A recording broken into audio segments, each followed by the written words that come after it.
Alright guys, and now I want to talk about the other side of pawn structures, the good pawns in chess. Last lesson we talked about double pawns, isolated pawns, all the bad stuff, all the ugly pawns. But now we have the good type of pawns. So what do they really include? The first one would be called the pass pawn. So right now there is one pass pawn on the board, which is just a pass pawn, the d5 pawn. So why is it passed and why are they so important? Because you see, the pawns on d5 has no one in its way, so it can just go up, up, up, up. And the only bad part about it is that the king is in the square. But as long as it's a pass pawn, it's a threat. You see, the pawn on c3 is not a threat. It's got a complete blockade in its way. It will never get to c8 until there is no pawn on c4. Until then, it's a blocked pawn, and it's just nothing special. This pawn is nothing special, this pawn is nothing special. But this pawn is special because it's got no one in its way, so it can just go straight. If this king was just a bit further away and it's not in the square, I could run and get a queen myself. But because the king is in the square, it's not so simple. So now we move on to candidate pawns. So this, for example, would be a candidate pawn. Why is it a candidate pawn? Because it's got no one on its file, but there's a small problem. By the time it ever gets to the square of e3, the white pawn can actually pick it up and say thank you very much. And that's why this is not quite a pass pawn. It can become a pass pawn. It's a candidate to become a pass pawn, but it's only a candidate. If there was a friend that could help it on its way, let's say there was a pawn on somewhere on d5, and the pawn on d5 could help my pawn on d4 become a queen. So we go e3, takes, takes, and now that pawn is a pass pawn. So then if the king was somewhere far away, the pass pawn would actually promote. If the king is in the square, then you still have some work left to do. So that's called a candidate pawn if it's got no one on its rank, but it's got someone stopping it from going forward. So someone on the files next to it. So on the D or the F files. If my pawn was on F2, it's still a candidate pawn. Okay. We move on to the best type of pawn in chess. So first of all, we have H4 here. This guy is amazing. Why is he so good? Because not only is it a pass pawn, it's got nobody in its way, no white pawn in its way, it's also protected by the pawn on g5. You see, if we had a pawn on d5, it's a pass pawn, good for d5, but it's nothing special. The black king will just come and pick it up, and nothing will happen, and that pawn will never become a queen. But if we have a pawn on h4, it's an amazing pawn, because if the white king tries to pick it up, it can't. And here is the best part. Let's say the white king goes all the way around and it tries to pick up g5.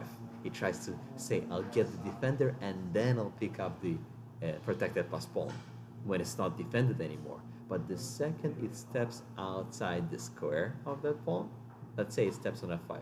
Sorry, Mr. King, now I'm gonna leave and you will never catch up to me because I'm outside your square. So the king has to stay and babysit the square of the pawn, and he's the guard. And the king doesn't want to be the guard. He wants to go and explore. He doesn't want to just stay within the square of this pawn. He doesn't want to be stuck here. But he has to, otherwise the black pawn will promote. The last thing I want to mention is the outside pass pawn. So let's say we both have pass pawns, but the difference now, let's give 3 pawns to each side. One side has 3 pawns over here, and the other side has 3 pawns over there. So it's the g2, f2, h2 versus h7, f7, and g7. But the difference now is that black has a pawn on a7 and white has a pawn on c3. Both kings are roughly the same, so nothing special. Let's put them somewhere here.